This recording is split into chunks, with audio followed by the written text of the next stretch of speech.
आज के lecture part 4 में हम लोग देखेंगे अकबर के शासनकाल के बारे में।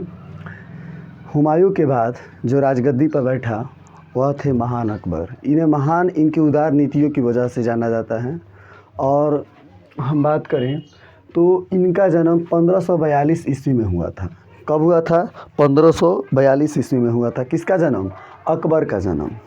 और इनकी माता का नाम हमीदा बानो बेगम था। मैं बता दूं कि जब शाहजहाँ जब हुमायूं निर्वासित हुआ था, किसके डर से? शेर खान के डर से।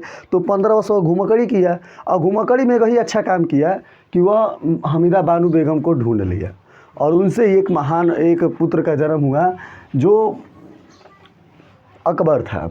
और अकबर का जन्म एक हिंदू के घर में हुआ था। अमरकोट के थे राणा बीरसाल, उन्हीं के महल में अकबर का जन्म हुआ था। समझिएगा। अब हम आप लोग को बता दें कि जो अकबर था इसका चाइल्डहुड नेम जलाला था। क्या नाम था? जलाला। चाइल्डहुड नेम, बचपन का नाम जलाला।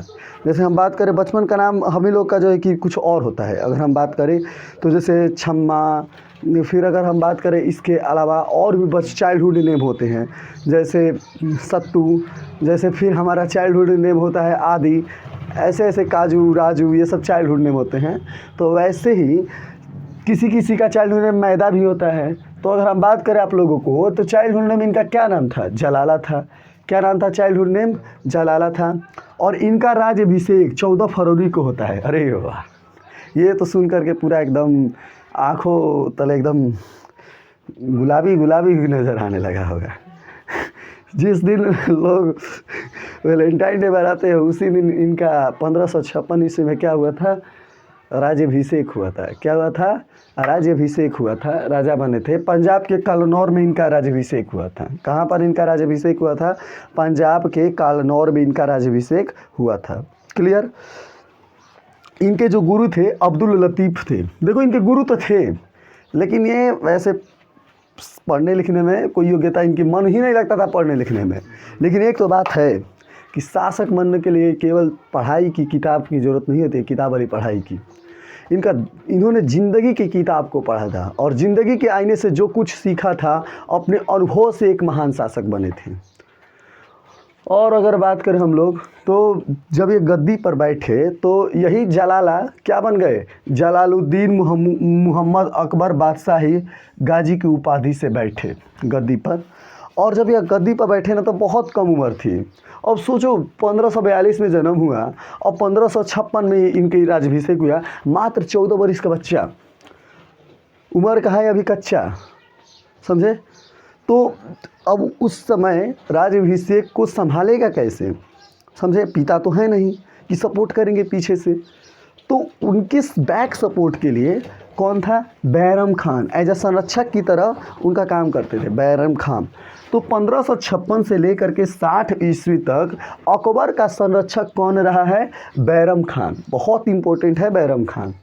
और बैरम खान बदखसा का निवासी था। बदखसा मैं बता दूं जहां हुमायूं शासन करता था अपनी जवानी काल में। राज्याभिषेक से पहले जहां हुमायूं शासन करता था बदखसा, वहीं का निवासी था कौन? बैरम खान। और बैरम खान का जो प्यारा नाम था वह खानी बाबा था। क्या नाम था? खानी बाबा था। समझिए। अब अगर हम बात करें आप लोगों को तो आगे बैरम खान की मृत्यु कैसे हो जाती है? बैरम खान की मृत्यु बच्चों 1561 में हो जाती है। जब वह मक्का तीर्थ यात्रा पर जा रहा था तो मुबारक खान ने उसकी हत्या कर दी थी पाटन में। पाटन नामक जगह था, उसमें वहाँ उसकी हत्या हो जाती है। अब हम लोग आप लोग को बता दें कि अकबर के दो जो महत्वपूर्ण युद्ध कौन कौन से थे।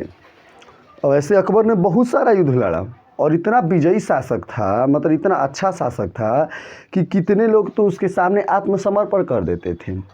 और दूसरी इसकी नीति थी शादी करके वैवाहिक संबंध स्थापित करके दोस्त बना लेता था। इसकी दो नीतियों से जो है कि ये भारत का बहुत बड़े एरिया पर, क्षेत्रफल पर यह शासन किया।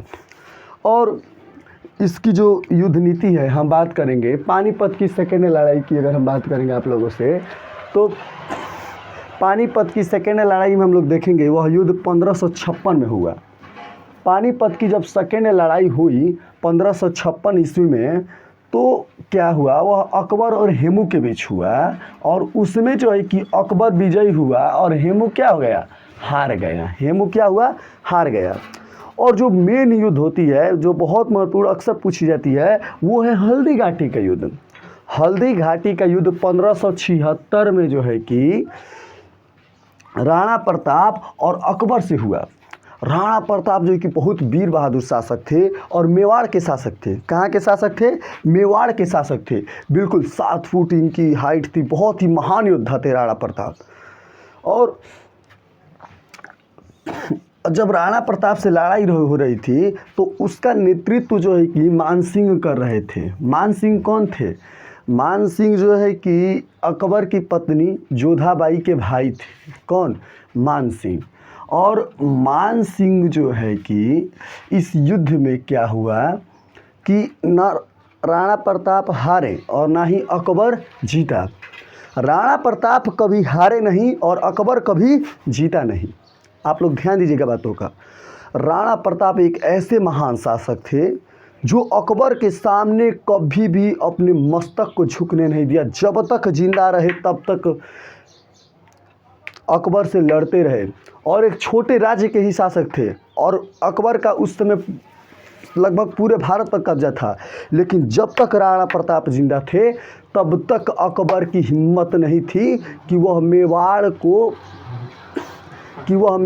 को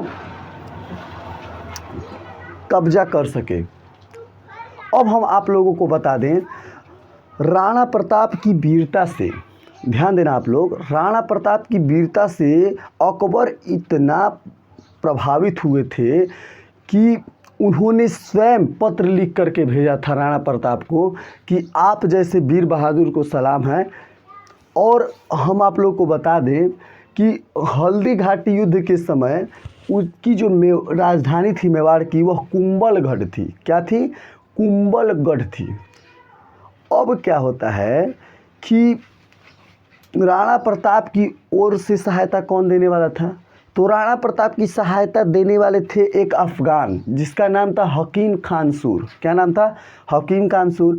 और राणा प्रताप ने एक भीलों की छोटी सेना इकट्ठा किया, और इन्हीं दोनों की सहायता से ये अकबर पर आक्रमण किए, अकबर के साथ युद्ध लड़े। और जब अकबर के साथ युद्ध लड़े तो उस युद्ध के दौरान इनका जो घोड़ा था, सबसे अगर इतिहास में अगर किसी घोड़े पर अगर सबसे ज़्यादा तारीफ़ हुई है, अगर इतिहास का, पूरे विश्व इतिहास का अगर सबसे फेमस कोई घोड़ा होगा तो चेतक होगा। चेतक घोड़ा पर न जाने कितनी कविताएं लिखी जा चुकी हैं। चेतक जो है कि इनकी जान बचा करके लाया, और बड़ा सा नाला फान गया, और जो है कि किसकी जान बचा दी, महाराणा प्रताप की जान बचा दी। चेतक को एक महान घोड़ा के रूप में जाना जाता है, जो अपनी स्वामी के प्रति बहुत वफादार था। और इनका हाथी भी वैसा ही था, राम प्रसाद। राम प्रसाद किसकी हाथी का नाम था, राणा प्रताप की हाथी का नाम था। जब राम प्रसाद को, यानी कि उस हाथी को बंधक बना करके अकबर ने लाया था ना अपने महल में, तो उसने सोचा कि हम राणा प्रताप के जो हाथी है राम प्रसाद, उसको गुलाम बना दे, उसको अपना बना ले। वह राणा प्रताप के गम में रोने लगता था, कुछ खाता पीता नहीं था। ऐसा स्नेह था राम प्रसाद, यानी उनका हाथी का अपने मालिक स्वामी राणा प्रताप के प्रति इतना स्नेह था कि उनकी गम में कुछ खाता पीता नहीं था, सब कुछ छोड़ दिया था। अकबर ने उसे भूखा छोड़ दिया, कई दिनों तक खाना नहीं दिया, जेल में डाल दिया, लेकिन फिर भी वह जो है कि कुछ भी नहीं खाया। अकबर डालता रहा, नहीं खाया, और आखिरकार वह महाराणा प्रताप की गम में मर ही गया। भूख त्याग सब कुछ छोड़ दिया। ये सोचो, एक पशु का प्रेम एक इंसान के प्रति कितना था, एक घोड़ा का प्रेम जो है कि राणा प्रताप के प्रति कितना था। तो इसलिए इनके घोड़े का नाम आज भी फेमस है, राम प्रसाद और चेतक। अगर जन्म पशु भी हो, और अगर हमारे कर्म और अगर हमारे सच्चे दिल हो, तो वो भी महानता की एक गुणगाथा बन जाती है। जैसे कि ये चेतक, और ये जैसे कि हमारे हाथी राम प्रसाद। ध्यान दीजिएगा। और राणा कभी, एक बात ध्यान देना, राणा कभी हारे नहीं, अकबर कभी जीता नहीं। और राणा की मृत्यु युद्ध में नहीं हुई। राणा की मृत्यु जब ये एक धनुष था और जब उसका एक प्रत्यंचा चढ़ा रहे थे, और बहुत कठोर धनुष था, और जब उसकी प्रत्यंचा चढ़ाते समय उनको अंदरूनी चोट लग गई, जिसके कारण वो मर गए राणा प्रताप। और जब हल्दी घाटी का युद्ध हो गया तो उसके बाद उनकी राजधानी चावड़ हो गई। कहाँ हो गई राजधानी? चावड़ हो गई। अकबर तो डर इनके सामने नहीं आता था, इतनी सुखी अकबर था, नाटा नाटा, समझे। और राणा प्रताप ऐसे थे, एकदम मार देते ऐसे। एगो तलवार का तो नहीं था, हाथ में जो है कि तलवार और भाला दोनों लेकर के चलते थे।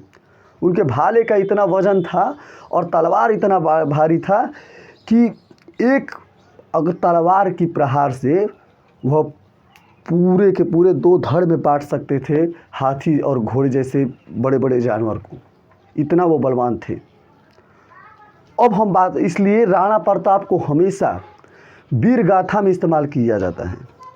इसीलिए हमें राणा प्रताप पर गर्व होना चाहिए, जो आत्मसमर्पण नहीं किए और अपनी स्वाभिमान को बनाए रखा। इसीलिए आज इतिहास के पन्नों में राणा प्रताप अमर हैं। बाकी और भी राजा थे जो अकबर के सामने आत्मसमर्पण कर दिए, लेकिन हमारे राणा प्रताप कभी आत्मसमर्पण का तो नाम ही नहीं जानते थे। सर कटा सकते हैं मगर सर झुका नहीं सकते। अब देखेंगे आप लोगों को। और यही नहीं मेरे भाइयों, राणा प्रताप एक ऐसे शासक थे, आप लोग जानते होंगे, जो घास की रोटी खा करके जंगल में भीलों की छोटी सेना इकट्ठा किए। एक ऐसा शासक। इनके और भी भाई थे, लेकिन उनको ऐश्वर्य दिख रहा था, उनको जो है कि माया दिख रही थी, उनको राजगद्दी दिख रही थी, लेकिन इन्हें अपनी स्वाभिमान दिख रहा था, इन्हें अपनी राजपूताना गर्व दिख रहा था। और इसके लिए उन्होंने जंगल में दर दर भटके। ऐसे थे हमारे महाराणा प्रताप। और जब राम प्रसाद को, जिनकी हाथी को जब अकबर ले गया था, तो राम प्रसाद जो है कि इनकी गम में, अपनी स्वामी के गम में जब प्राण त्याग दिया, तो अकबर ने उस समय कहा था एक बात कि जब इनके हम हाथी को एक नहीं जीत सकते, तो राणा प्रताप को हम कैसे जीत सकते हैं। तो चलिए वीडियो के सेकंड पार्ट में हम लोग अकबर के अकबर के बारे में और भी स्टडी करेंगे। आज यह वीडियो इतना पर ही ख़त्म करते हैं। तो ओके, जय हिंद दोस्तों, बाय।